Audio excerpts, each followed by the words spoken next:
Bien, estamos ahora con nuestro último invitado en este último bloque en los prolegómenos de lo que va a ser mañana la Marcha de la Vida. Nos vamos a reunir a la 1 en el Paseo de los Héroes Navales y vamos a estar a las 4 en el Campo de Marte para celebrar la paz, hacer un llamado a la paz y celebrar el buen recuerdo de Israel hoy y el recuerdo del Holocausto y de todo lo que ocurrió durante la historia para que no vuelva a pasar. Tenemos a nuestro siguiente invitado, que es Eddie Fleischman, que no necesita presentación, conocido periodista y además judío también. Sí, ¿cómo estás? Muchas gracias y te agradezco la invitación. A ver, ¿qué te produce la idea de que los cristianos hoy estamos promoviendo esta marcha de la vida a favor del recuerdo de Israel y de la situación que hoy está viviendo Medio Oriente? Bueno, la verdad es que yo creo que estamos viviendo no solamente un conflicto puntual en el Medio Oriente, sino que hay un gran sector, te estaba escuchando en el bloque anterior, un gran sector que tiene como fin la demolición de la cultura occidental y de la historia que tenemos en común judíos y cristianos, toda la cultura judeo-cristiana. Y para ello no solamente está el Islam radical y efectivamente, como lo he escuchado, muchos sectores de las izquierdas moderadas y radicales también. Ahora, ¿por qué es importante apoyar a Israel? Porque, bueno... más allá de ser judío o no, ¿por qué es importante hacerlo? Porque Israel está librando en este momento una guerra por la libertad del mundo occidental.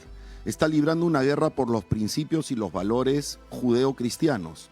Está librando una guerra ante grupos terroristas que no creen en la libertad de expresión, que no creen en la multiplicidad de identidades, que no creen en las preferencias individuales, no, que quieren imponer una forma de vida, de concepción del mundo muy distante de la que es la concepción del mundo para Occidente. Entonces, en este momento Israel está haciendo una barrera de contención y está haciendo la tarea que probablemente tendría que estar haciendo y que ya debería estar empezando a hacer Occidente en Europa fundamentalmente.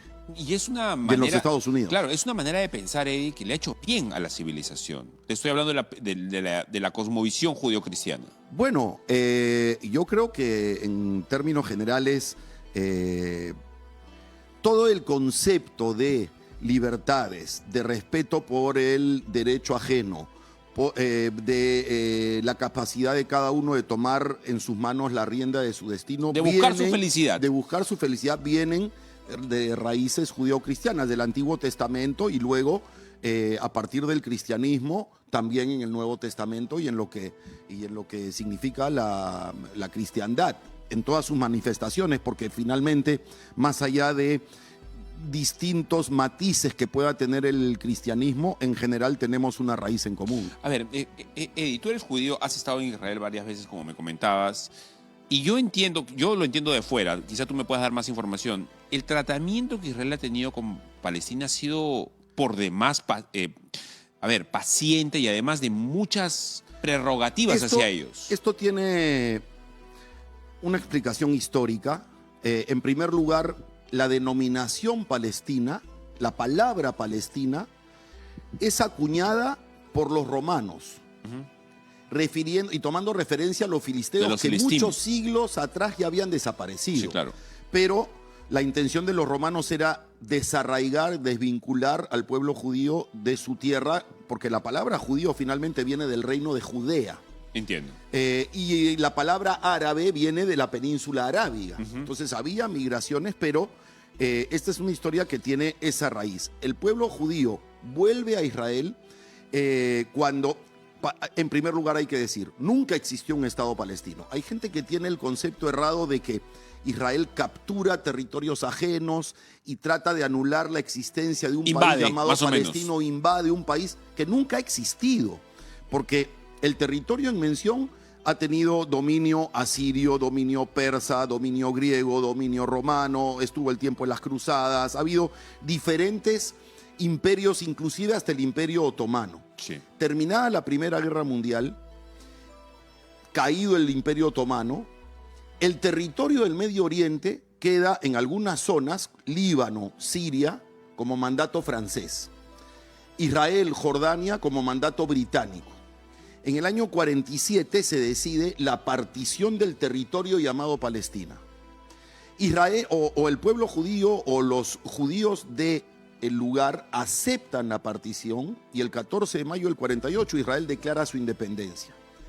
Al frente, los árabes no aceptan la partición y se van a la guerra al día siguiente. El 15 de mayo ya estaban en guerra contra Israel, considerando que era muy factible borrar de la faz de la tierra el Estado de Israel. Y no pudieron.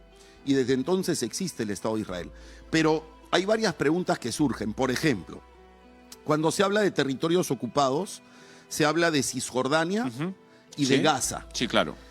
Cuando en el año 48 se da la partición, o Israel declara su independencia, Gaza pertenecía a Egipto y Cisjordania pertenecía a Jordania. La pregunta que uno se hace es, ¿por qué entre el 48 y el 67, en que hubo otra guerra y que Israel ahí conquista territorios, por qué en esos 19 años nunca se constituyó un Estado palestino? Porque nunca fue interés constituir un Estado palestino, porque el único interés era eliminar al Estado de Israel. ¿Qué es lo que quiere hacer Hamas ahora? ¿Qué es lo que ha dicho? Está en su carta fundacional. En la carta fundacional de Hamas, en los primeros, digamos, las primeras cláusulas, se señala que su objetivo es que todo el territorio sea de dominio islamita, que desaparezca el Estado de Israel y que los no islamitas o los no musulmanes sean ciudadanos de segundo orden y paguen un tributo si es que quieren sobrevivir y caso contrario, si no se quieren convertir, tienen que ser ejecutados. Eddie, hemos preparado un informe sobre qué es Hamas. Te invito a verlo y luego sigamos conversando esto tan interesante. Adelante.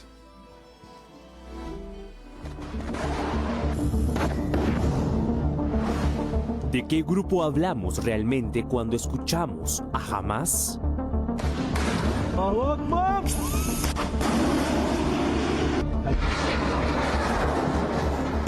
Y secuestraron a 240 personas, de las cuales hasta ahora 50 están todavía en poder de esta secta religiosa terrorista llamada Hamas. ¿Un grupo de resistencia como algunos lo quieren pintar o una organización terrorista que ha convertido a la Franja de Gaza en una base de operaciones para el odio, muerte y chantaje internacional? A ver, este es un proceso que no empieza el 7 de octubre, como tú podrás entender. Es un proceso que viene desde mucho tiempo atrás. Fundado en 1987 como una rama de los hermanos musulmanes, Hamas, acrónimo en árabe de Movimiento de Resistencia Islámica, nació solo con un objetivo: destruir a Israel y establecer un Estado islámico sobre sus ruinas. Esta no es una suposición, está escrito literalmente en su carta fundacional, la misma que llama a la yihad y niega cualquier solución política que implique la existencia de Israel. Y en parte también el financiamiento de lo que significaría la monarquía de Qatar a las universidades de los Estados Unidos. Esto ha sido un proceso lento pero seguro de cambiar el chip de la forma de pensar de los jóvenes de Estados Unidos, en el caso de las universidades, y de armar y de fortalecer a todos los proxies, como te vengo diciendo, que rodeaban a Israel. El 7 de octubre del 2023, mientras Israel celebraba la festividad de Simchat Torah, el grupo terrorista Hamas lanzó un ataque sin precedentes desde la Franja de Gaza. Este asalto, denominado Operación Inundación de Al-Aqsa, incluyó el lanzamiento de miles de cohetes y la infiltración de aproximadamente 3.000 combatientes en territorio israelí, resultando en la muerte de más de 1.200 personas y la captura de al menos 250 rehenes. Cuando tú, como lo dije en algún momento, visualices a un terrorista de Hamas, visualízalo sí, pero siempre por delante a un niño y a una mujer, que puede ser su hijo o su esposa, porque así de cobardes son, ponen por delante a su familia para protegerse ellos. Esta fatídica fecha, para el analista internacional Bruno de Ayala, el 7 de octubre del 2023, sería tan solo la punta del iceberg de lo que se venía gestando desde otros países años atrás. Es aquí donde entra en juego los pactos de Abraham, que eran los tratados de paz apoyados por la primera gestión de Donald Trump y que tenían grandes avances para firmarse, pero no quisieron respetarse por parte de Hamas. Era la paz entre Israel y las monarquías árabes. Esto es muy importante entenderlo de esta manera. Las monarquías árabes son básicamente las más conversables, por así decirlo, a diferencia de las teocracias como Irán, que son más dogmáticas. Desde entonces, Hamás ha actuado con brutalidad, asesinando civiles, secuestrando soldados, disparando más de 30.000 cohetes contra poblaciones israelíes, usando escudos humanos, incluidos niños, para esconder sus misiles en escuelas y hospitales.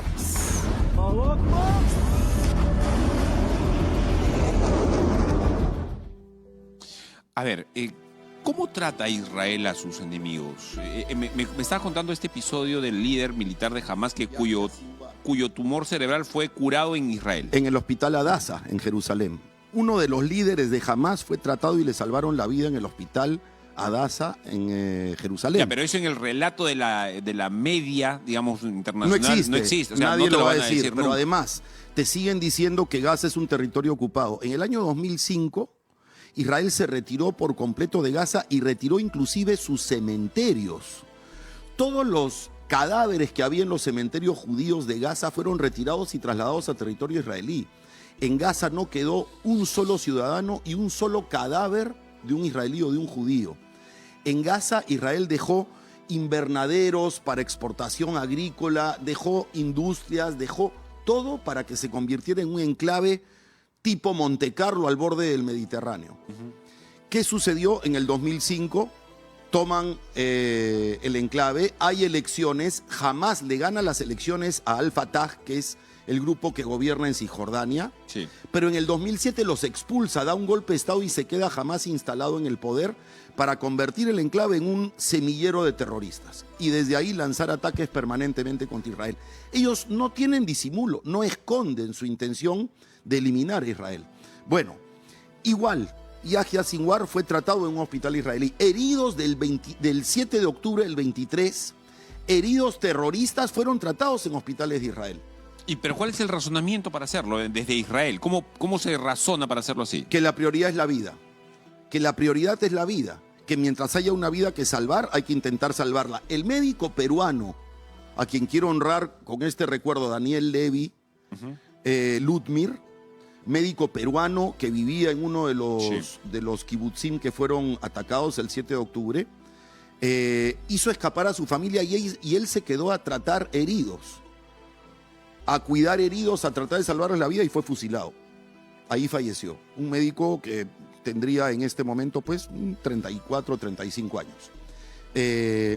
La vida está por delante. En Israel yo he estado y los que han estado pueden constatarlo. Hay una convivencia pacífica. Hay en el micro, en la movilidad pública, vas a encontrar a un árabe sentado al lado de un religioso judío. Ok, Eddie, pero ¿y por qué entonces este odio Porque la creciente raíz es religiosa, porque el radicalismo islámico no tolera la existencia de infieles, entre comillas, en el lugar. Entonces tienen que borrar todo vestigio de judaísmo o de Estado judío y de cristianismo también, porque ¿cómo lo pasan los cristianos en Egipto? ¿Cómo lo pasan en Gaza? ¿Cómo lo pasan en Siria o en Líbano o en Irán? muy mal. Son perseguidos. En Nigeria los asesinan. Nosotros los cristianos sabemos que hay incluso iglesias subterráneas que se tienen que congregar así en la Bueno, oscuridad. en Nigeria, Boko Haram, que es otro grupo terrorista similar a Hamás y vinculado a la hermandad musulmana, asesina y tortura y persigue a los cristianos por decenas de miles. Sin distinguir evangélicos de católicos. No, simplemente cristianos. Sí. O infieles, entre comillas, que es todo el que no es musulmán. Ahora, eso es desde el lado musulmán, pero desde el lado occidental también hay un creciente odio contra Israel. Bueno, hay una narrativa distorsionada porque hay mucha ignorancia. Es un caso especial el de Israel, porque ha habido 500.000 de muertos en Sudán. Ha habido una guerra Irán-Irak donde hubo más de 1 millón de muertos. Hay conflictos todos los días. Los árabes son las primeras víctimas del radicalismo islámico, pero nadie se atreve a opinar del tema sin saber. Nadie habla de lo que está pasando entre India y Pakistán. Nadie habla de la guerra Rusia-Ucrania porque dicen no sé suficiente, pero de Israel todos opinan. Y lo primero que dicen es Israel es el invasor, Israel es el dominante, Israel es el abusivo. Cometen la barbaridad de decir Israel está haciéndoles lo que les hicieron en la Segunda Guerra Mundial. No existe la posibilidad de que haya un genocidio si la población árabe-palestina ha crecido de forma exponencial durante décadas. No existe, hoy jamás o ayer ha rechazado un cese al fuego. No existe la víctima de un genocidio que rechace un cese al fuego. No tiene ningún sentido. No tiene sentido, obviamente. Ahora, ¿por qué te preguntaba esta animadversión creciente contra Israel, sobre todo, no necesariamente yo creo que hay una, y quiero utilizar el término judeofobia, porque a veces hay quienes dicen, no digas antisemitismo, no te lo atribuyas porque los árabes también son semitas. Los semitas son todos los descendientes del hijo de Noé, Sem. Claro. El primer hijo de Noé. Todos los semitas son los descendientes de Noé y efectivamente hay arameos, hebreos, árabes. Entonces, la palabra antisemitismo desde el siglo XIX se atribuye fundamentalmente al odio a los judíos, pero para evitar confusiones, judeofobia. Hay una judeofobia enraizada, sobre todo en muchos sectores de izquierda y en la progresía internacional que ve a Israel como el país dominante y a los palestinos como el país dominado. Si hubiera tenido el pueblo palestino alguna vez un interlocutor para la paz, hace rato habría una solución de 2 estados. Pero cada vez que hubo una intención de sentarse a hacer por ejemplo, los acuerdos de Oslo en el 93, los acuerdos de Oslo que permitieron la devolución de Cisjordania a Jordania. La devolución en algún momento, Israel firma la paz con Egipto devolviendo el Sinaí, porque en la guerra de los 6 días del 67 Israel conquista el desierto del Sinaí, conquista Gaza. Bueno, eso también fue milagroso, eso es una prueba la guerra de los 6 días, de la existencia divina. Y que Dios estaba con Israel. Bueno, pero hay acuerdos de paz. Si hay un acuerdo de paz con Egipto que tiene casi 50 años, si hay un acuerdo de paz con Jordania y en Jordania con Israel hay proyectos conjuntos para desalinizar el agua del Mar Muerto, quiere decir que en Israel encuentras un interlocutor para la paz y para construir civilización. Los palestinos nunca han tenido un interlocutor. Cuando Arafat estuvo en los acuerdos de Oslo, al poco tiempo, luego de firmar los acuerdos, al poco tiempo empezó la intifada. Y empezaron las explosiones en pizzerías y en cafés en territorio israelí. Entonces, nunca ha habido un interlocutor del lado palestino que esté dispuesto al reconocimiento real el problema con paz del Estado de Israel y a la solución de 2 estados. No ha habido. A ver, te cuento que hay, incluso en el Perú también se está dando esta especie de judeofobia que tú estás hablando y de manera más encarnizada. La percibo. La denuncia de este abogado conocido, que es Julio Arbizu. Julio Arbizu, resalta el principio. Es directamente socialcomunista. Exacto. Y la Fiscalía peruana ha recibido esta denuncia por supuestamente un genocidio contra un militar israelí. Claro, la acusación es de genocida a un militar israelí que estaba de vacaciones en el Perú. Bueno, vemos el informe porque la verdad a mí me parece una nota así medio descabellada, pero existe. Sí, bueno. Adelante. La reciente aceptación de una denuncia contra el soldado israelí Adi Karni por parte de la justicia peruana representa mucho más que un caso judicial aislado. Su principal objetivo no es la justicia, sino atacar a Israel mediante acciones legales. Se trata de una emboscada política y mediática impulsada por una fundación vinculada a Hezbollah y parte de una estrategia más amplia de hostigamiento internacional contra Israel, promovida y financiada por regímenes que apoyan el terrorismo. Que en realidad son todos los jóvenes que hay allá. Los hombres van 3 años al servicio militar obligatorio, las mujeres 2 años, no hay escapatoria ahí. Y todos los que están luchando en este momento en Gaza son todos puros jóvenes. Muchos le dicen la generación TikTok, que está tomando las riendas para defender a su patria. La denuncia fue presentada por la Fundación Him Rahab, una ONG con sede en Bélgica que se disfraza de defensora de derechos humanos, pero es dirigida por un abogado belga libanés, ex integrante de Hezbollah. Es una organización que financia siempre estas cuestiones muy extrañas y muy raras y tiene sus raíces en el mundo árabe. Entonces está claro quién está detrás para hacer esa investigación. Lo que es un poquito sorprendente que encontraron en el Perú un fiscal que está dispuesto a llevar adelante esa acusación. Organización considerada terrorista por Estados Unidos, la Unión Europea y varios países de Latinoamérica. O sea, es un llamado de atención muy grande a nosotros como cristianos acá en el Perú, que nosotros permitimos que acá un ciudadano israelí que ha servido a su patria, que no puede estar seguro acá en el Perú a 20.000 kilómetros de su país, porque ha luchado en una guerra donde él ha cumplido órdenes. La ONG Jim Rahab opera sin transparencia financiera y promueve acusaciones infundadas contra soldados israelíes bajo el principio de jurisdicción universal, una herramienta legítima que está siendo pervertida para fines políticos. Te condenan por ser parte de algo. Y como dije antes, me hace recordar a mi país en los años 33, 34 hasta el 45. El solo hecho de ser judío ya te hacía culpable.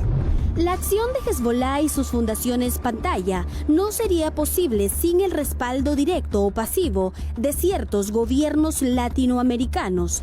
Venezuela, Nicaragua, Bolivia y en menor medida Cuba han facilitado el ingreso, la operación y la protección de miembros y simpatizantes de Hezbollah en sus territorios. En algunos casos, incluso les han otorgado pasaportes y ciudadanía, permitiendo que se muevan libremente por la región. Trabajaron el tema en los Estados Unidos cuando en las universidades empezaron a perseguir a los judíos. Así trabajaron en el tiempo de los nazis. Todo el tiempo. Eso es lo que están intentando de hacer, para ponerle una mancha sobre los israelíes y sobre el pueblo judío, para que más gente crea que es mala gente. Y nosotros sabemos que entre ellos debe haber mala gente, como entre los peruanos hay mala gente, pero lo que sabemos es que Dios los ama. La aceptación de la denuncia contra Carney por parte del tribunal peruano abre una peligrosa puerta: la judicialización ideológica de los conflictos internacionales, sin pruebas, sin legitimidad y al servicio de agendas terroristas. Perú, al convertirse en sede de una demanda impulsada por una organización ligada a Hezbollah, corre el riesgo de convertirse en una pieza más de esta red global de persecución. Es crucial que las autoridades actúen con responsabilidad y transparencia para evitar que Perú sea sede de quienes financien el terrorismo.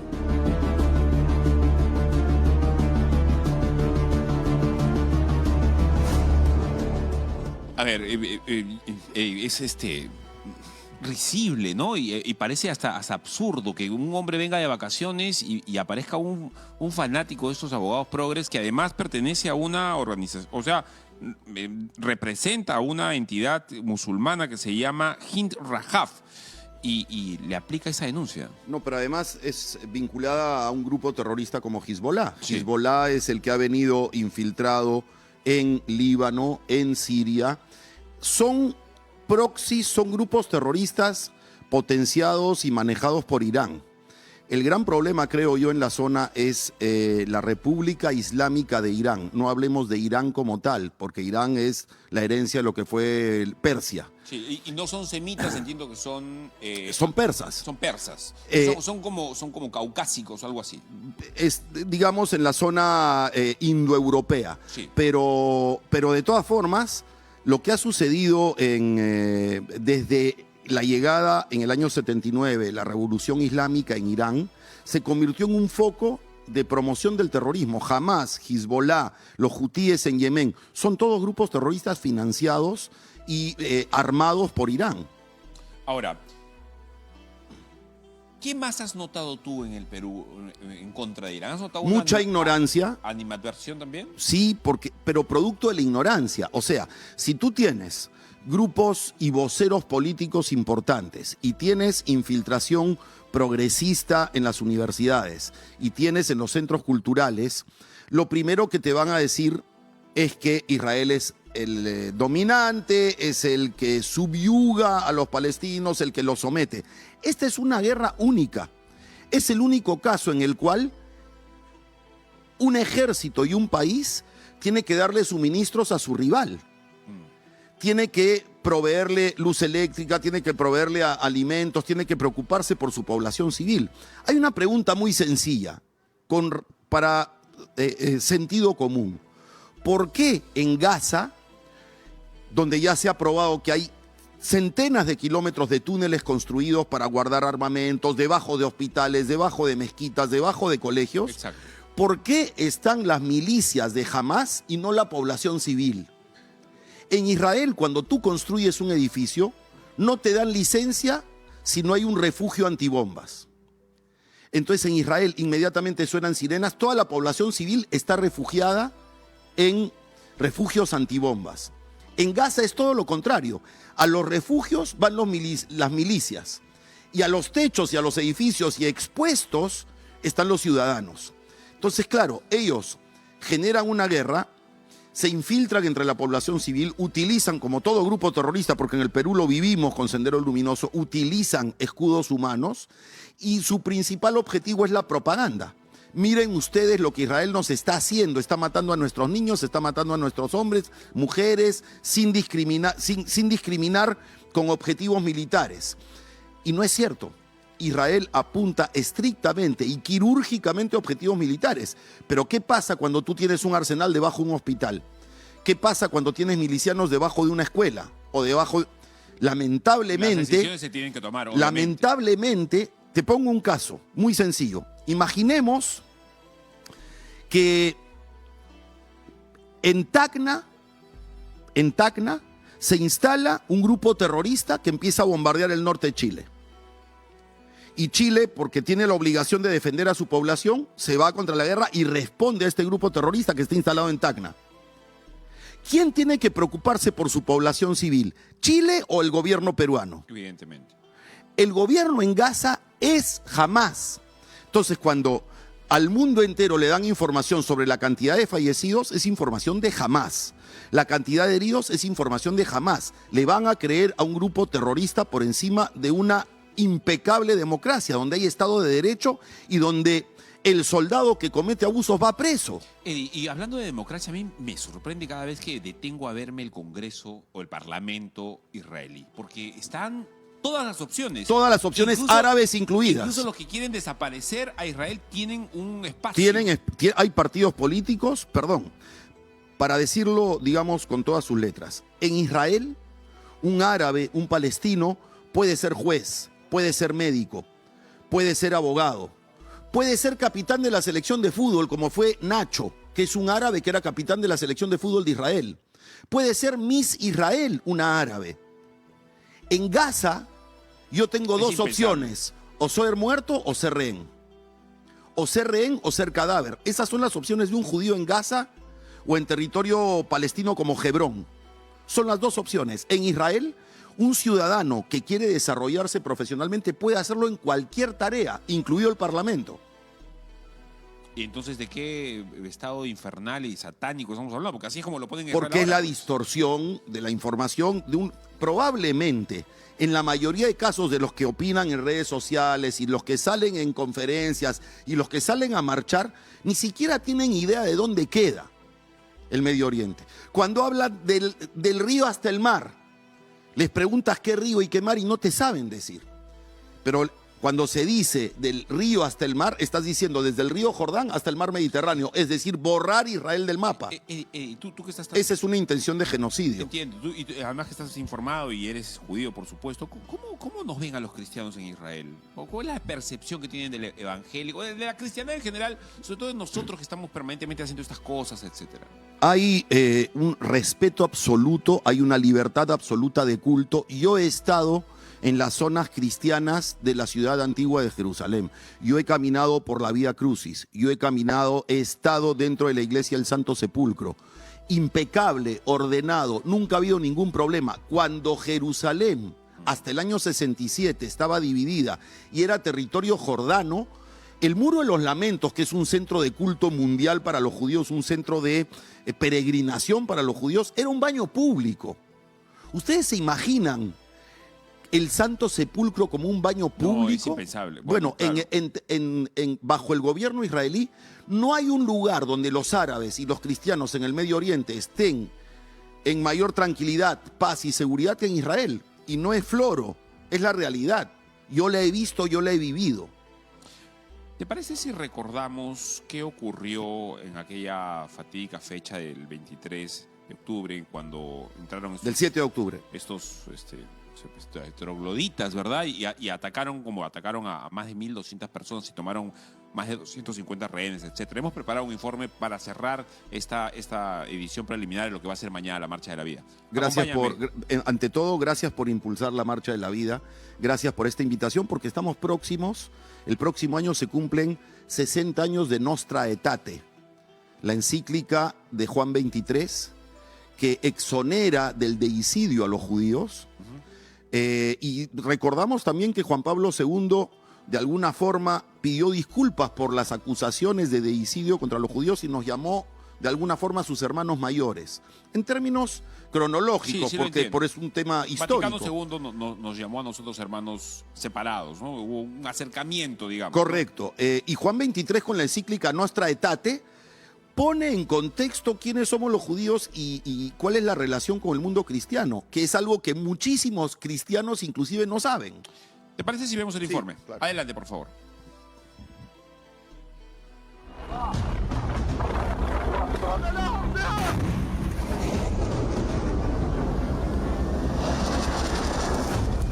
¿Qué ocurrió realmente el 7 de octubre del 2023?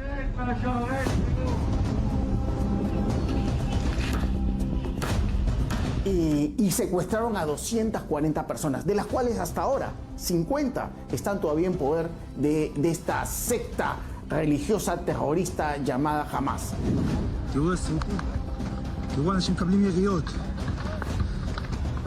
ואנחנו תקועים בין רק המקום הבטוח פה ליד הטנק ויש פה מנסים לעזור לאנשים עוד.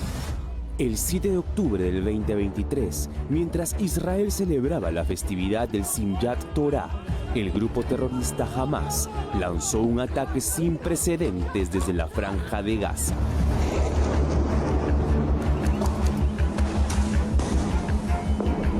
Este asalto, denominado Operación Inundación de Al-Aqsa, incluyó lanzamiento de miles de cohetes y la infiltración de aproximadamente 3.000 combatientes en territorio israelí, resultando en la muerte de más de 1.200 personas y la captura de al menos 250 rehenes. A ver, este es un proceso que no empieza el 7 de octubre, como tú podrás entender. Es un proceso que viene desde mucho tiempo atrás.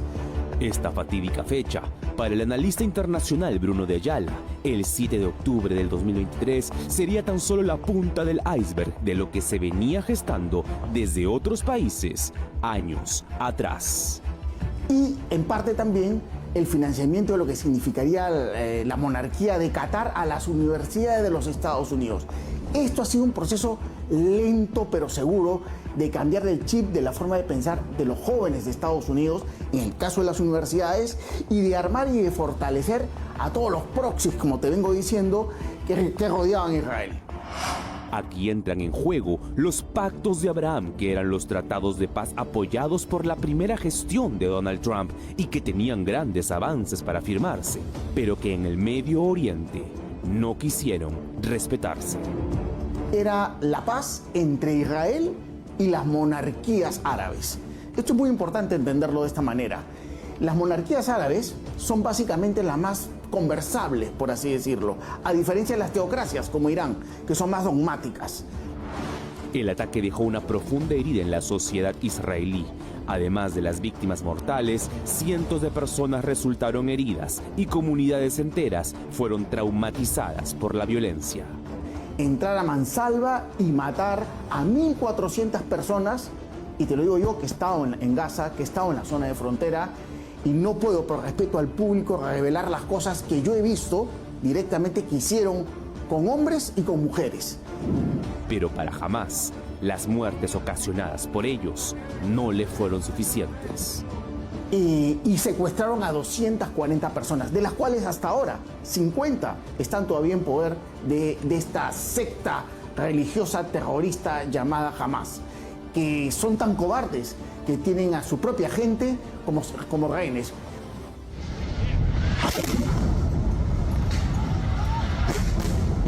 En respuesta al ataque, Israel lanzó una ofensiva militar en la Franja de Gaza con el objetivo de desmantelar la infraestructura de Hamás y liberar a los rehenes.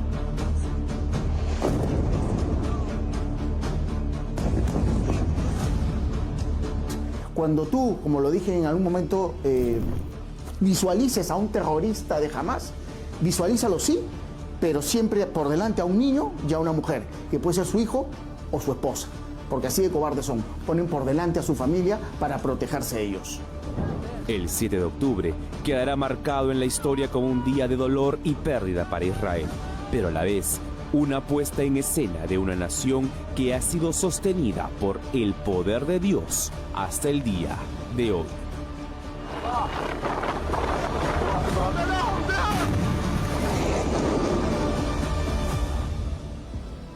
A ver, mientras estamos viendo el informe de Juan Diego Berna, converso con Eddie Fleischmann y me comenta que aquella noche en donde todo esto estalló, este ataque del 7 de octubre del 23, en donde murieron 1.200 personas, tú no dormiste porque No. estabas enterándote En vivo de lo que estaba tus pasando. amigos Claro, yo viven en tengo, Israel yo te tengo mi decían. grupo de promoción del colegio, donde tengo más de 10, 15 compañeros del colegio que viven en Israel, que hicieron profesión, ¿Con carrera hijos? y con hijos en Israel, con hijos en el ejército. Ok.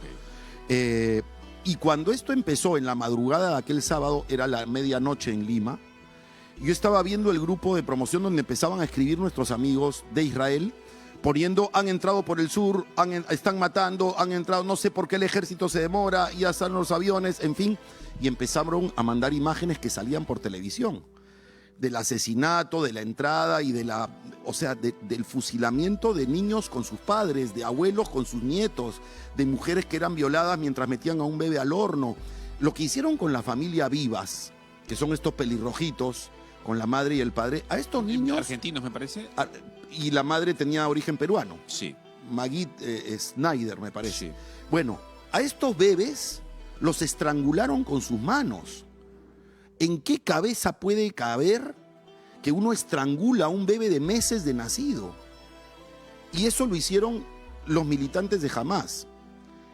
Lamentablemente, bueno, hubo una negligencia que seguramente será responsabilidad del ejército y del gobierno O sea, israelí. negligencia porque no actuaron rápido. Por la falta de seguridad, aparentemente hubo confianza en que el sur estaba con una actividad tranquila y entonces se concentraron esfuerzos en Cisjordania para evitar ataques, en fin.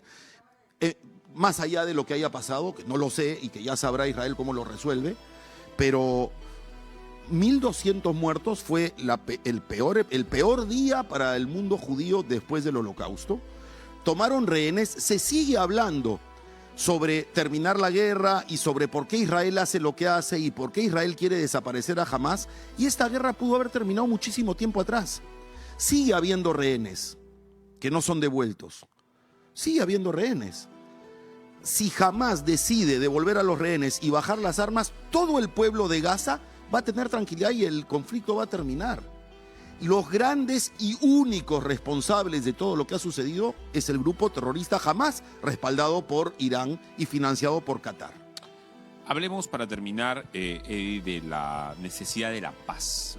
A ver, me estás dando algunos tips que deberían ocurrir para lograr la paz. ¿Tan difíciles? Yo creo que va a ser inevitable que Hamás tenga que ser extirpado del enclave de Gaza.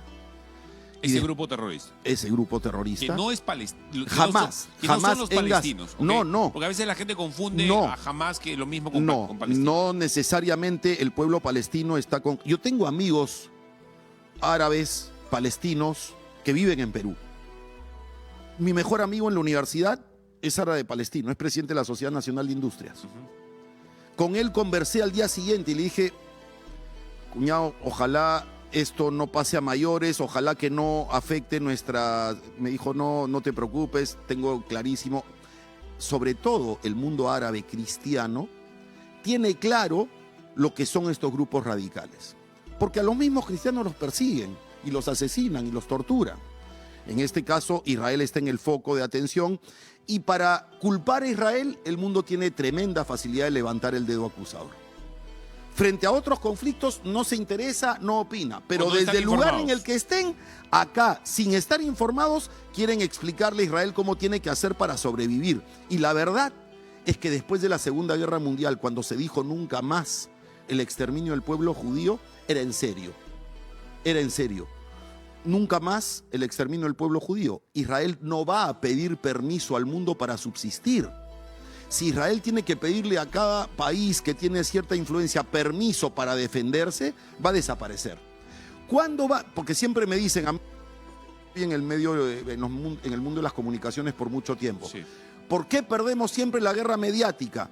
Porque mientras Israel sea fuerte y se pueda defender, va a ser visto como el dominante y el abusivo.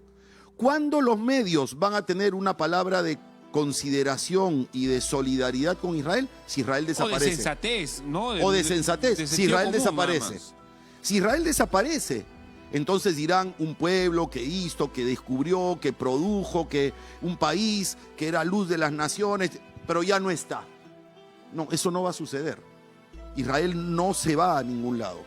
Se va a defender. No hay una sola guerra. Año 48, independencia. Año 56, del desierto del Sinaí. Año 67, la guerra de los 6 días. Año 73, la guerra del Sinaí. Año 82, la guerra del Líbano, en el norte de la frontera. Y todos estos episodios de intifada y de conflicto, no ha habido uno solo en que Israel inicie la guerra. Siempre fueron guerras defensivas. Algo te dice. Hay un patrón. Hay un patrón. Hay un patrón de una intención de desaparecer al Estado de Israel. De aniquilarlo. De aniquilarlo. De desaparecerlo para siempre. Y eso es sorprendente cómo Israel se mantiene en medio de enemigos que le han jurado la muerte y sin embargo prospera además. Yo creo que ahí hay, bueno, yo también como ustedes soy creyente y creo que hay una presencia divina. Si hablamos de territorio, para que la gente tome contexto, Israel, toda su extensión, desde el punto más al sur hasta el punto más al norte, son 300 kilómetros, de Lima a Ica. Okay. Ese es todo el país. En 3 horas en auto lo recorres entero de punta a punta. Y está en medio de un mundo de grupos terroristas islamitas y de países árabes. Y es un país del primer mundo, ¿ah? Y es un país del primer mundo, es una democracia impecable. El honor, pero me dicen que Tel Aviv, Jerusalén, las zonas modernas, etcétera, son... Es espectacular. Sí. Yo, a los que no conocen, les recomiendo que conozcan, para que tengan una idea más clara, además de la pluralidad que hay en Israel. De la absoluta pluralidad y apertura que hay para igualdad. No existe una marcha del orgullo gay más grande en el mundo que en Tel Aviv. Imagínate, la apertura. Y tienes a la comunidad LGTBQ, etcétera, del lado del grupo Hamas. Cuando a los homosexuales en Gaza los tiran desde los tejados, desde los techos, los asesinan. Sí, es verdad. Eddie, quiero cerrar un poco haciendo un llamado a lo que va a ocurrir mañana. Mañana a la 1 de la tarde es la concentración, sí, entiendo. Sí, en la Alameda de los Héroes Navales, al frente del Hotel Sheraton. Va a haber mucha gente, seguramente muchos cristianos y también muchos amigos judíos que vamos a marchar hacia el campo de Marte. Va a haber una celebración, un evento central el día a las 4 de la tarde. Algo que tengas que decir sobre lo que va a ocurrir mañana. La marcha de mañana. la paz o la marcha de la vida es un evento que se da también para los judíos en el mundo entero, que hacen un recorrido por Polonia, van hasta Cracovia y llegan hasta Auschwitz, que era el campo de concentración y de exterminio que había en territorio checo. Y hay peregrinación de judíos del mundo entero que van a Auschwitz a ver lo que sucedió ahí. Y es un canto a la vida. El mayor triunfo de la paz sobre la guerra, de la tranquilidad sobre la violencia, del raciocinio sobre la insanía, es la existencia del pueblo judío, del pueblo de Israel, la existencia de una marcha por la vida como la que hay mañana. Bien, mañana vamos a empezar a transmitir desde las 2:30 aquí en pos de lo que va a ser la marcha de la vida. Muchas gracias, Eddie. Gracias a ti por la invitación, gracias a Betel y bueno, ojalá que el mundo entre en razón, que se empiece a informar un poco más, porque en gran medida no culpo a todos los que a la ligera disparan sus dardos contra Israel. Lo que sí quisiera es que se informen antes de formarse una opinión. Es verdad. Muchas gracias, Eddie. Vamos a ti. Mañana nos vemos 2:30, comienza la transmisión de lo que va a ser la Marcha de la Vida. Dios les bendiga, nos vemos mañana.